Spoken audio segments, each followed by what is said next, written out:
بسم اللہ الرحمن الرحیم۔ ڈسکور اوریجنل کے معزز ناظرین السلام علیکم۔ اب کس نمبر 993 ملاحظہ فرمائیں۔ تم اس کا ہاتھ روک دو تو اچھا ہے، ورنہ جب وہ ریوالور نکال دے تو اس پر اپنا ہاتھ مار دینا، آخر تم بھی تو پرانے شکاری ہو۔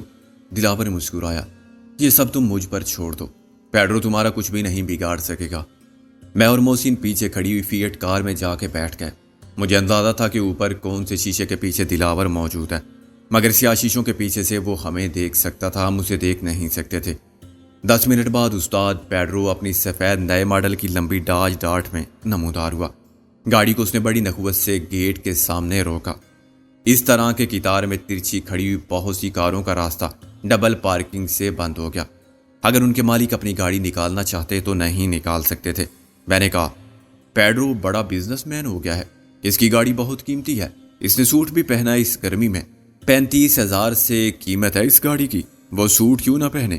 مگر سوٹ پہننے سے تمیز تہذیب نہیں آتی، ایسے گاڑی کھڑی کرنے والے پیڈرو جیسے 9 دولتیے ہوتے ہیں۔ خلاف توقع چودھری دلاور اور پیڈرو بہت جلد نیچے اتر آئے۔ ان کے چہروں سے کسی قسم کے جذبات کا اظہار نہیں ہو رہا تھا، نہ دوستی کے نہ دشمنی کے۔ پیڈرو خاصی خود اعتمادی کا مظاہرہ کر رہا تھا، شاید اس کے وہم و گمان میں بھی نہیں تھا کہ چودھری دلاور کیا کرنے والا ہے۔ یہ بات اس کے ذہن میں آ بھی نہیں سکتی تھی کہ چودھری دلاور اس وقت ہمارا اعلی کار ہے، وہ ہم سے ملا ہوا ہے اور ہم اپنی جنگ ختم کرنے والے حریفوں کی طرح ایک دوسرے کے ساتھ تعاون کر کے خیر سگالی کے جذبات کو فروغ دے رہے ہیں۔ چودھری دلاور اسے طے شدہ پروگرام کے مطابق کلفٹن کی طرف لے گیا۔ گاڑی محسن چلا رہا تھا۔ اس نے ایک راؤنڈ اباؤٹ سے 2 حصوں میں تقسیم ہو جانے والی سڑک پر سفید کار کا تعاقب چھوڑ دیا۔ وہ دوسری سڑک پر چل پڑا اور اس نے رفتار ایک دم خطرناک حد تک بڑھا دی۔ میں نے اس سے کوئی سوال نہیں کیا، وہ پلان اپنے ذہن میں رکھتے ہوئے جو بھی کر رہا تھا ٹھیک تھا، شاید ان سڑکوں کے بارے میں وہ مجھ سے زیادہ جانتا تھا۔ تقریباً 1 کلومیٹر کے بعد اس نے انتہائی تیز رفتاری سے دائیں جانب موڑ کاٹا۔ سامنے سے آنے والی ایک گاڑی کو بچانے کے چکر میں خود ہماری گاڑی ایک بنگلے کی دیوار سے ٹکراتے ٹکراتے بچی۔ اس نے بریک لگا کے گاڑی کو دیوار کے ساتھ کھڑا کیا اور مجھے اشارہ کیا۔ میں اور وہ دیوار کی اوٹ میں کھڑے ہو گئے۔ سفید ڈاج کار مخالف سمت سے نمودار ہوئی۔ شاید دلاور پریشان ہوگا کہ پیچھے آتے آتے ہم اچانک کہاں غائب ہو گئے۔ پیڈرو کی نظر پیچھے عام ٹریفک کو دیکھتے ہوئے کیسے اندازہ کر سکتی تھی کہ گرے فیٹ میں کون تعاقب کر رہا ہے۔ سفید گاڑی ہم سے 50-60 گز کے فاصلے پر آہستہ ہوئی اور رک گئی۔ دلاور کا سر آگے جھکا ہوا تھا اور پیڈرو اسے تشویش سے دیکھ رہا تھا۔ شاید اس نے طبیعت کی خرابی کا بہانہ کیا تھا یا اس کی طبیعت واقعی بگڑ گئی تھی۔ وہ مسلسل دباؤ اور ٹینشن کو برداشت کر رہا تھا۔ میں اور محسن نے مخالف سمتوں سے یلغار کی۔ پیڈرو کی اس وقت ہوش آیا جب ہم اس کے سامنے پہنچ چکے تھے۔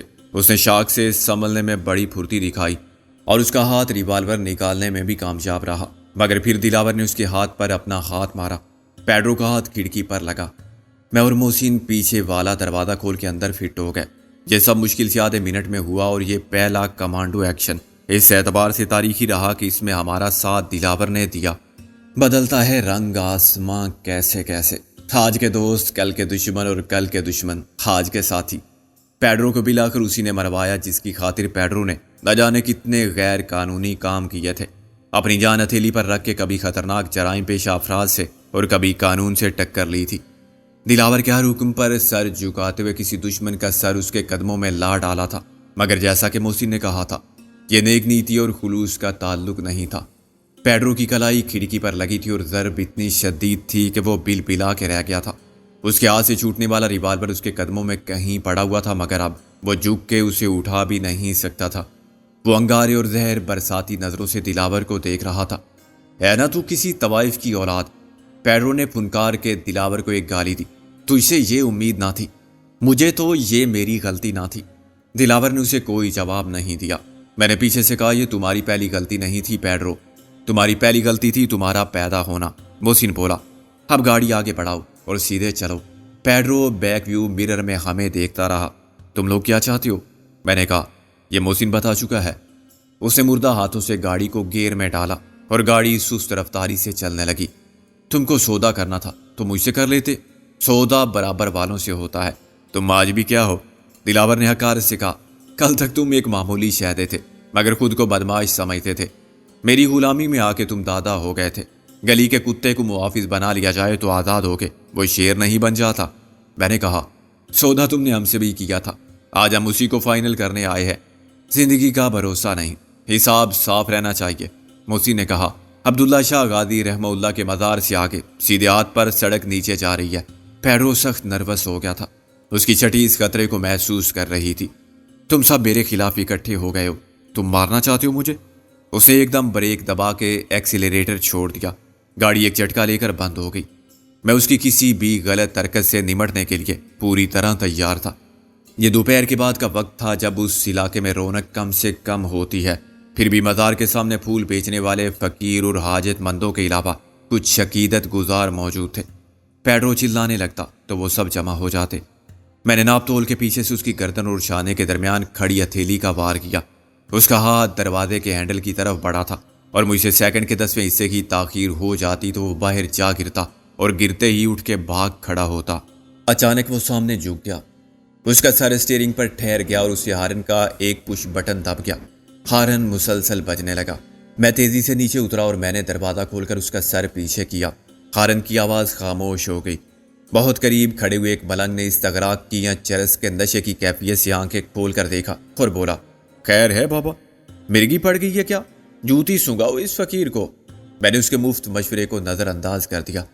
چند دکانیں کچھ فاصلے پر تھیں جہاں موتی، سیپ اور گونگے سے بنے ہوئے ہار بندے اور بہت سی آرائشی اشیاء کی فروخت ہوتی تھی، مگر سپہر کے وقت وہاں کوئی خریدار نہیں تھا۔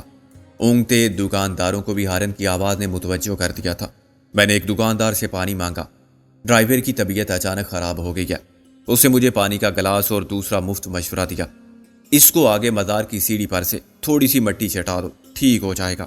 میں نے کہا ہم قریب ہی رہتے ہیں، گھر پہنچ کے ڈاکٹر کو بلا لیں گے۔ صرف دیکھنے والوں کو مطمئن کرنے کے لیے میں نے پیڈرو پر پانی کے چھینٹے مارے اور پھر اسے گاڑی کی پچھلی سیٹ پر شفٹ کر دیا۔ پھر ڈرائیونگ سیٹ میں نے سنبھالی اور گاڑی کو عبداللہ شاہ غازی رحمہ اللہ کے مزار سے ذرا آگے سیدھے ہاتھ پر اترنے والی سڑک پر لے گیا۔ یہ سارا غیر آباد اور سنسان علاقہ تھا۔ جہاں یہ پتلی سی سڑک ختم ہوتی تھی وہاں شام کو کچھ گاڑیوں والے آ جاتے تھے جو سمندر کے ساتھ والی مختصر سی سڑک پر ٹہلتے تھے اور کنارے پر بنی ہوئی دیوار پر بیٹھ کے سمندر کو دیکھتے رہتے تھے۔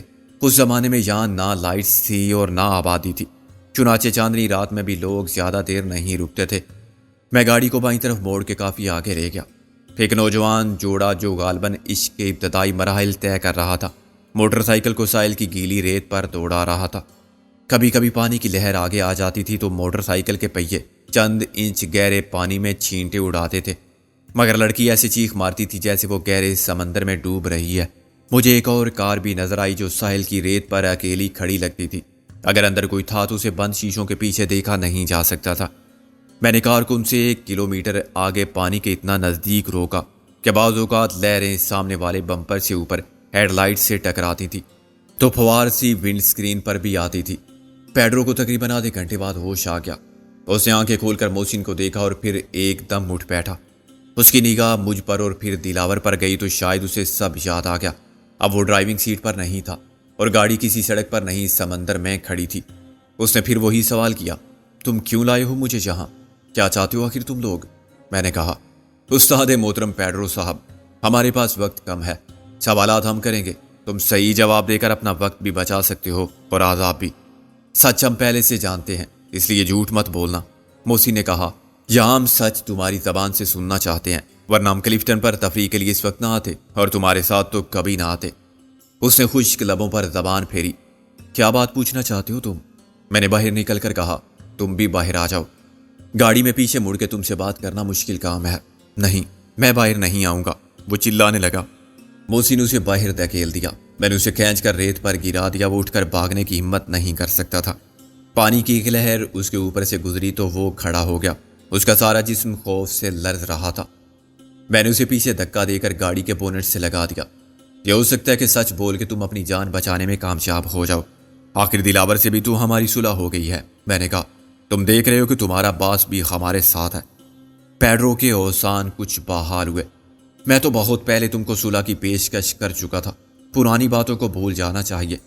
اگر کسی نے تمہارے باپ کو اتنی بے رحمی سے قتل کیا ہوتا جیسے وزیر خان کو قتل کیا گیا تھا تو کیا تم بھول سکتے تھے؟ لیکن اسے میں نے تو نہیں قتل کیا تھا، تو پھر کس نے قتل کیا تھا؟ میں نے کہا تم دلاور پر الزام عائد کرتے رہے ہو اور دلاور تم کو اصل مجرم کہتا تھا۔ آج دونوں آمنے سامنے ہو۔ دلاور کیا تم بھی باہر آؤ گے؟ دلاور نے کہا مجھے پانی سے ڈر لگتا ہے۔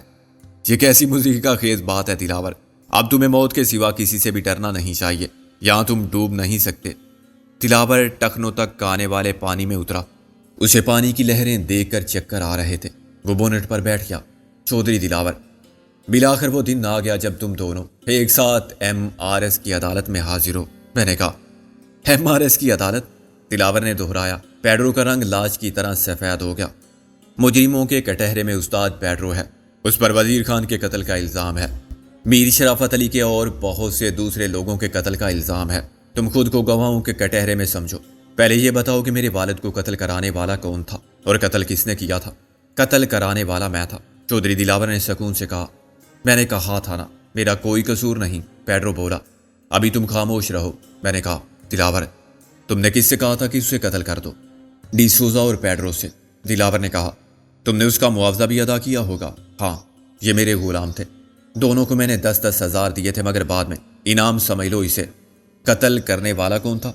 اس نے خود مجھے بتایا تھا ڈی سوزا کے سامنے، مگر تم نے حکم دیا تھا مجھے، میں انکار نہیں کر سکتا تھا۔ پیڈرو چلایا۔ دلاور نے کہا یہ جھوٹ ہے، تم انکار کر سکتے تھے، زبردستی کون کسی سے قتل کرا سکتا ہے؟ تم نے لالچ میں آ کے یہ کام کیا تھا۔ اب میں نے پیڈرو کی طرف دیکھا۔ تم اقرار کرتے ہو کہ قتل تم نے کیا تھا؟ اس کی ہلکی سی آواز بڑی مشکل سے نکلی۔ ہاں، مگر اس نے قتل کب کیا، کیسے کیا، یہ سب تفصیلات سننے کے لیے ہمارے پاس وقت نہیں تھا اور اب اس کی ضرورت بھی نہیں تھی۔ پیڈرو کے اعتراف جرم کے ساتھ ہی میں نے فیصلہ سنا دیا، صرف اس سے ایک قتل پر تم کو سزائے موت دی جاتی ہے۔ جملہ مکمل ہوتے ہی میرا ہاتھ تیزی سے حرکت میں آیا۔ پیڈرو کو اپنی جگہ سے ہلنے کا موقع بھی نہیں ملا۔ جلاد کی تلوار بن کے میرا ہاتھ اس کی گردن پر لگا۔ سمندر کے شور میں ہڈی ٹوٹنے کی آواز صاف سنائی دی۔ چودھری دلاور کی حالت غیر ہو گئی۔ پیڈرو کا جسم بونٹ کے کنارے پر لڑک گیا اور پھر نیچے گر کر پھڑکنے لگا۔ پانی کی ایک لہر اس کے اوپر سے گزری، اس نے میرے، محسن کے اور دلاور کے کپڑے بھگو دیے۔ ہم سب ساکت و جامد کھڑے پیڈرو کو دم توڑتا دیکھتے رہے۔ اگلی لہر کے آنے تک اس کا بے جان جسم بھی ساکت ہو گیا تھا۔ شاید 40 سال پہلے آنکھیں کھولنے والے پیڈرو کی آنکھیں اس وقت بھی کھلی ہوئی تھی۔ دنیا میں آتے وقت جتنا اکیلا تھا اس سے زیادہ تنہا اس وقت تھا۔ اس کی بیش قیمت سوٹ میں ملبوس لاش کراچی کے بحیرہ عرب کے ساحل کی ریت پر لاوارث پڑی ہوئی تھی۔ وہ سب خون کے رشتوں کا خون نہ کرتا تو یہ ہو سکتا تھا کہ اس کی میت اپنے گھر میں بے داغ کفن میں لپٹی ہوئی بہت سے رونے والوں کے درمیان رکھی ہوتی۔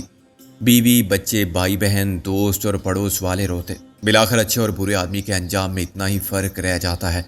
میں نے لاش کو گاڑی میں ڈالا اور اس کے شیشے چڑھا دیے، پھر گاڑی کو لاکی اور چابی سمندر میں اتنی دور پھینک دی جتنی دور میں پھینک سکتا تھا۔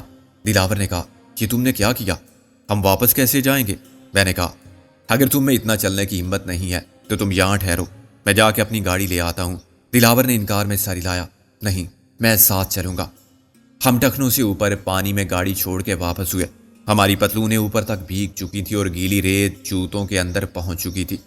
اس حالت میں سڑک تک پہنچنا بھی دلاور کے لیے مشکل ثابت ہوا۔ موٹر سائیکل سوار نوجوان جوڑا ہمارے قریب سے گزرا تو لڑکی نے پھر چیخ ماری اور نوجوان نے کہکا مارا۔ ان کے چہرے خوشی سے دمک رہے تھے، خواب ان کی آنکھوں میں مسکرا رہے تھے۔ نوجوان نے موٹر سائیکل ہمارے پاس روکی۔ کیا ہوا گاڑی کو؟ اس نے پوچھا۔ خراب ہو گئی۔ میں نے کہا کیا تم ہماری کچھ مدد کرو گے؟ اس نے سوالیہ نظروں سے مجھے دیکھا۔ ہمارا یہ ساتھی بیمار ہے، چل نہیں سکتا، اس نے کہا۔ مگر میرے ساتھ تو میری بیوی ہے۔ لڑکی کا رنگ اس دل نواز جھوٹ پر لال پڑ گیا اور وہ مسکرانے لگی۔ میں نے کہا سڑک پر عبداللہ شاہ غازی کے مزار تک جا کے کسی ٹیکسی والے کو یہاں لے آؤ تو تمہاری مہربانی ہوگی۔ لڑکی نے کہا چلو نا، 2 منٹ لگیں گے۔ لڑکے نے سر ہلایا۔ پھر ہم ادھر سے ہی نکل جائیں گے، ٹیکسی والے کو بھیج دیں گے۔ 10 منٹ بعد خالی سڑک پر ایک ٹیکسی نمودار ہوئی۔ وہ ہمارے پاس آ کر رک گیا۔ میں اور دلاور پیچھے بیٹھ گئے۔ گاڑی خراب ہوگی؟ اس نے بڑے افسوس سے سر ہلایا۔ نئی گاڑی ہے؟ میں نے کہا ہاں، نئی ہو یا پرانی مشین ہے، رات ہونے سے پہلے گاڑی لے جانا۔ کسی میکینک کو شام تک لاؤ گے تو گاڑی بچ جائے گی، ورنہ کیا ہوگا؟ ورنہ رات کو سمندر چڑھے گا، گاڑی ڈوب جائے گی۔ سنا ہے گاڑی ریت میں دنس کے غائب بھی ہو جاتی ہے۔ دیکھ لو اتنی دیر میں پہیے آدھے اندر چلے گئے ہیں، یہاں کوئی نشانی بھی نہیں ہوتی جس سے سمندر اترنے کے بعد پتہ چلے کہ گاڑی کہاں تھی۔ جب وہ اپنے تجربے کی بات بتا رہا تھا تو مرزا غالب نے میرے کان میں کہا، ہوئے مر کے ہم جو رسوا، ہوئے کیوں نہ غر کے دریا، نہ کبھی جنازہ تھا نہ کہیں مزار ہوتا۔ میں ہنس پڑا۔ واہ چچا غالب، دلاور کا اتنی سنگین اور المیہ صورت میں مجھے ہنستا دیکھ کے حیران ہونا جائز تھا۔ موسی نے گاڑی چلاتے ہوئے کہا، ہائے دنیا کچھ تھوڑی سی معمولی سی بہتر جگہ محسوس ہوتی ہے، صرف اتنی کہ جتنی نیوٹن کو زمین اوپر اٹھتی ہوئی لگی تھی۔ اس نے کہا تھا کہ شاید آسمان ایک کاغذ کی موٹائی کے برابر نیچے ہوا ہے یا زمین اوپر۔ دراصل اس کی سیٹ کے نیچے کسی نے واقعی ایک کاغذ رکھ دیا تھا۔ اس کا کہنا غلط نہ تھا۔ میں نے کہا، یہ تھوڑا سا فرق بھی بہت ہے، اگر ایسے ایک ایک کر کے سب پیڈرو مر جائیں اور سب دلاور بھی۔ چودھری دلاور بڑبڑایا۔ موسی نے اپنی بات جاری رکھی، تو دنیا یقیناً جنت بن سکتی ہے۔ عملی طور پر یہ ناممکن صحیح، نظریاتی طور پر تو غلط نہیں۔ ہوٹل واپس پہنچ کر میں نے دلاور کو اوپر کمرے میں بھیج دیا تھا، وہ لباس وغیرہ بدل کے اپنی حالت ٹھیک کرے۔ جسمانی تھکن کے علاوہ اس پر پیڈرو کی موت نے دہشت بٹھا دی تھی۔ خود میں کوشش کے باوجود اپنے تصور سے وہ تصویر نہیں مٹا سکتا تھا جس میں پیڈرو کی لاش پر سے سمندر کی لہریں اٹکیلیاں کرتی گزر رہی تھیں۔ شاید آج رات وہ اپنے شاہانہ آہنی تابوت ڈاج ڈارٹ ماڈل 1971 قیمت 35,000 سکہ رائج الوقت کے ساتھ ہی سمندر میں غائب ہو جائے گا، ہمیشہ ہمیشہ کے لیے، یوں جیسے وہ تھا ہی نہیں۔ پھر جب سور پھونکا جائے گا تو کیا وہ وہیں سے برآمد ہوگا؟ موسی نے کار واپس کی تو سیلز مین نے حیرانی سے کہا، آپ اس وقت گئے تھے سمندر میں؟ کپڑوں سمیت نہائے تھے؟ میں نے کہا، کیا کراچی کی انتظامیہ نے سمندر میں جانے کا کوئی وقت مقرر کر دیا ہے؟ ہو سکتا ہے ہم آج رات سمندر میں چارپائی ڈال کے سوئیں۔ موسی نے کہا، کپڑوں کے بغیر ہم اپنے گھر کے باتھ روم میں بھی نہیں نہاتے، اتنے شرمیلے ہیں۔ وہیں سے میں نے منظر کو فون کیا۔ حسب توقع وہ رابعہ کے آفس میں وقار یوسف کے ساتھ موجود تھا۔ کون بول رہا ہے؟ میں نے اس کی ہیلو پر ڈانٹ کر کہا، تمہارا باپ بوتنی کے، ابے کہاں تم سالے، اوپر کے نیچے۔ میں نے کہا، ہم آج رات وارد ہوں گے لاہور میں، نائٹ کوچ پر ہمارے استقبال کے لیے حاضر ہو جاؤ، پوری بارات اور بینڈ باجے کے ساتھ۔ اس نے کہہ کر مارا، ابے تو دیکھنا کیا منظر ہوگا، منظر کی اولاد ہوگی ایک قطار میں۔ تیری بابی سے ابھی کہہ دیتا ہوں کہ خیر سے 16 تو ہیں، 17واں بھی رات 12 بجے تک شامل ہو جانا چاہیے۔ میں نے کہا، ایک مہمان خصوصی ہے ہمارے ساتھ، چودھری دلاور، اصلی یا نقلی، زندہ یا مردہ؟ میں نے کہا، یہ مذاق نہیں ہے، غالب اور نازو کو بتا دینا، وہ سب انتظام کر لیں گے۔ ایک تو ایمبولینس ہونی چاہیے اور حفاظتی انتظامات بھی ایسے ہونے چاہیے جو کسی VIP کے لیے ہوتے ہیں، کسی کو پتہ نہ چلے۔ تو سیریس ہے؟ اگر تو نے مجھے سیریس نہ لیا تو میں غالب سے بات کروں گا، اس وقت لمبی بات نہیں کر سکتا، بہت تھکا ہوا ہوں، اس لیے خدا حافظ۔ منظر اس مختصر گفتگو پر یقیناً حیران ہوگا۔ مجھے یہ پوچھنے کا موقع نہیں ملا تھا کہ ہم سب لوگ کہاں ہیں، لیکن نائٹ کوچ کے حوالے سے وہ سمجھ سکتا تھا کہ ہم کراچی سے وارد ہوں گے۔ شام کے وقت دلاور کی حالت کچھ بگڑی اور اس پر شدید ڈپریشن طاری ہو گیا۔ یہ پیڈرو کی موت کا رد عمل بھی تھا، اس کا آخری سپاہ سالار بھی دنیا سے رخصت ہو گیا تھا، صرف وہ بچا تھا، مگر اس کے لیے بھی کوچ کا نکارہ بچ گیا تھا۔ میں نے ایک ڈاکٹر کو بلا لیا تھا مگر دلاور نے انکار کر دیا، کوئی فائدہ نہیں، یہ ڈاکٹر اب کیا کریں گے؟ ساری دنیا کے ڈاکٹر بھی مل کے کچھ نہیں کر سکتے، بکواس ہے، جھوٹ ہے، سب میڈیکل سائنس کی ترقی، سارے اسپیشلسٹ الو کے پٹھے ہیں، وہ دلاور کی زندگی میں ایک دن کا اضافہ نہیں کر سکتے تو بیکار ہیں۔ ان کی ساری ڈگریاں ان سب کو گھاس کھودنے پر لگا دینا چاہیے، تنور میں روٹیاں لگائیں، سالے ماہر کی اولاد، آنکالو جسٹ۔ وہ اپنے آپے میں نہیں تھا، وہ ڈاکٹر واقعی کچھ نہیں کر سکتا تھا، وہ عام ڈاکٹر تھا۔ یہ خطرناک علامات ہیں، اس نے دلاور کی باتیں سن کے کہا، اس سے اگلے مرحلے میں کچھ بھی ہو سکتا ہے، دماغ ناکارہ ہو سکتا ہے۔ میں نے کہا، یہ ہم جانتے ہیں، جب خرابی دماغ کے اندر ہے تو دماغ ہی ناکارہ ہوگا، مگر کس حد تک؟ یہ پاگل ہو جائے گا، بالکل، یاداشت کھو بیٹھے گا یا ہوش و حواس غالباً پہلے میموری متاثر ہوگی، ہذیانی کیفیت طاری ہوگی، اس میں یہ وائلنٹ بھی ہو سکتے ہیں، ابھی تو ڈپریشن ہے۔ میں نے کہا، یہ اثر ایک حادثے کا ہے، پھر میں ان کو ایک سکون آور انجیکشن لگا دیتا ہوں، اس سے فرق پڑا تو یہ علامات دوبارہ نمودار نہیں ہوگی فوری طور پر۔ ہم نے زبردستی انجیکشن لگوا دیا، دلاور چند منٹ میں پرسکون ہو گیا۔ ہم نے رات کا کھانا اپنے کمرے ہی میں منگوا لیا تھا، دلاور اس وقت ہی سویا تھا۔ ہم نے اسے نیند ہی میں اٹھا کے ایمبولینس میں شفٹ کیا جو ہوٹل والوں نے منگوا دی تھی۔ ایئرپورٹ پہنچنے تک وہ جاگ گیا تھا مگر پوری طرح ہوش میں نہیں تھا، اس نے کھڑا ہونے کی کوشش کی تو گر پڑا۔ اسے جہاز تک لے جانے کے لیے ویل چیئر استعمال کی گئی، وہ اس میں سر جھکائے اونگتا رہا۔ جہاز کے ٹیک آف کرنے تک اس کی حالت کچھ بہتر ہو گئی تو اس نے سنیکس لیے اور پھر کافی طلب کی۔ میں اپنے گھر فون کرنا چاہتا تھا۔ اس نے کہا موقع ہی نہیں ملا، تمہاری طبیعت جو خراب ہو گئی تھی۔ فیصل آ جاتا اپنی ماں کے ساتھ مجھے ریسیو کرنے، میری دونوں بیٹیاں بھی آ جاتی۔ وہ بولا خیر لاہور ایئرپورٹ سے فون کروں گا، ورنہ ٹیکسی لے کر اچانک پہنچ کے انہیں حیران کر دوں گا۔ میں نے بات گول مول کرنے کے لیے کہا تم نے کبھی اپنی بیٹیوں کے بارے میں نہیں بتایا، وہ فیصل سے بڑی ہیں یا چھوٹی؟ دونوں چھوٹی ہیں، ایک دوسرے کی ضد ہیں۔ ایک آرٹس پڑھ رہی ہے، شعر و شاعری کی شوقین ہے، اسے اچھے کپڑے پہننے اور گلا کرنے کا بہت شوق ہے۔ اس کی سہیلیاں بہت ہیں، آئے دن گھر میں ہنگامہ رہتا ہے۔ دوسری سائنس میں تیز ہے، کہتی ہے ڈاکٹر بنوں گی، اور وہ بن جائے گی، تم دیکھ لینا۔ فرسٹ ایئر میں اس کے 82% نمبر تھے۔ جو آرٹس میں پڑھتی ہے وہ چھوٹی ہے؟ نہیں، وہ بڑی ہے، BA سال اول میں ہے۔ سکندر میں نے ان کو بہت کم وقت دیا ہے، جتنی محبت مجھے تھی ان سے اتنا ٹائم نہیں تھا میرے پاس، اور تم جانتے ہو خود لڑکیوں کے پاس ٹائم کم ہوتا ہے۔ 18-20 سال ہی رہتی ہیں وہ اپنے گھر میں ماں باپ کے ساتھ، باقی زندگی وہ شوہر کی ملکیت رہتی ہیں۔ شوہر اچھا ہو یا برا اپنی ملکیت سمجھتا ہے وہ بیوی کو۔ جب وہ گھر سے چلی جاتی ہیں تو گھر سنسان ہو جاتے ہیں، خالی ہو جاتے ہیں۔ لڑکے تو باہر رہتے ہیں گھر سے ویسے ہی، پھر جب ان کی بیویاں آتی ہیں تو وہ ان کے ہو جاتے ہیں۔ بہو کبھی بیٹی کی جگہ نہیں لے پاتی، لے سکتی ہے مگر کہیں ہزاروں میں ایک، شاید وہ کمی پوری کرتی ہو جو بیٹی کے جانے سے ہوتی ہے۔ ابھی 2-4 سال تھے مگر میں خود جا رہا ہوں ان سے پہلے۔ میں نے کہا ٹیک اٹ ایزی، تم پھر رو رہے ہو؟ نہیں، یہ آنسو تو خود نکل آتے ہیں، ان پر اب میرا کنٹرول نہیں رہا۔ میرا دنیا کی کسی چیز پر کنٹرول نہیں رہا۔ وقت پر کنٹرول نہ رہے تو پھر ہر چیز بے قابو ہو جاتی ہے، ساتھ چھوڑ جاتی ہے۔ یہاں تم ہو اور جہاز میں کتنے لوگ ہیں، میرے سوا سب کا وقت ان کے ساتھ ہے۔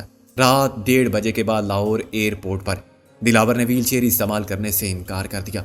وہ خود اپنے پیروں پر چل کر باہر تک گیا۔ وہاں سب موجود تھے، منظر، غالب اور وقار یوسف، مولوی خادم حسین، نازو اور نکی۔ ان سب کی نگاہوں کے لیے یہ بہت عجیب منظر تھا کہ ہم چودھری دلاور کے ساتھ باہر آ رہے تھے۔ ایک موقع پر وہ لڑکھڑایا تو میں نے اسے سنبھالا۔ کوئی اور وقت ہوتا تو ہم ایسی بے تکلفی کے ساتھ گلے ملتے اور ایک دوسرے کا استقبال ایسی دوستانہ گالیوں سے کرتے کہ دوسرے لوگ بھی مسکرانے پر مجبور ہو جاتے، مگر اس وقت اچانک ہم سے پہلے آگے بڑھ کے دلاور نے ان سب سے ہاتھ ملایا تو ماحول بوجھل ہو گیا۔ کسی نے بھی معقولیت کی حد سے بڑھ کر جذباتی رد عمل کا اظہار نہیں کیا۔ یہ بیک وقت ایک ڈرامائی صورت کا کلائمیکس بھی تھا اور اینٹی کلائمیکس بھی۔ ان کے لیے اپنی آنکھوں پر اعتبار کرنا بھی اتنا ہی دشوار ثابت ہو رہا تھا جتنا دلاور کے طرز عمل کو سمجھنا۔ شاید ان کے دل میں ایک مبہم سا اندیشہ تھا کہ یہ بھی دلاور کی کوئی چال نہ ہو جس کی تمام عمر مکاری، عیاری، جھوٹ، فریب سے عبارت رہی ہو، جو مشرق کا راستہ بتا کے مغرب کی سمت جاتا ہو، سیاہ کو سفید دکھا سکتا ہو اور جھوٹ کو سچ بتاتا ہو، اور جس کے لیے زندگی اپنے ظاہر سے باطن کو چھپانے کی اداکاری ہو۔ وہ اتنی خاموشی اور سادگی کے ساتھ خود کو ہمارے حوالے کر دے گا؟ شاید انہیں اس میں ہماری کوتاہی یا کمزوری کا پہلو نظر آتا ہو کہ ہم اس پر اعتبار کر چکے تھے، لیکن وہاں نہ سوال کرنے کا موقع تھا نہ جواب دینے کا۔ سوال سب کی نگاہوں میں تھے اور چہروں پر تھے۔ وہ دلاور سے بھی بہت کچھ کہنا چاہتے ہوں گے اور مجھ سے یا محسن سے بھی، مگر ہماری خاموشی اور سنجیدگی نے سب کے لب سی دیے تھے۔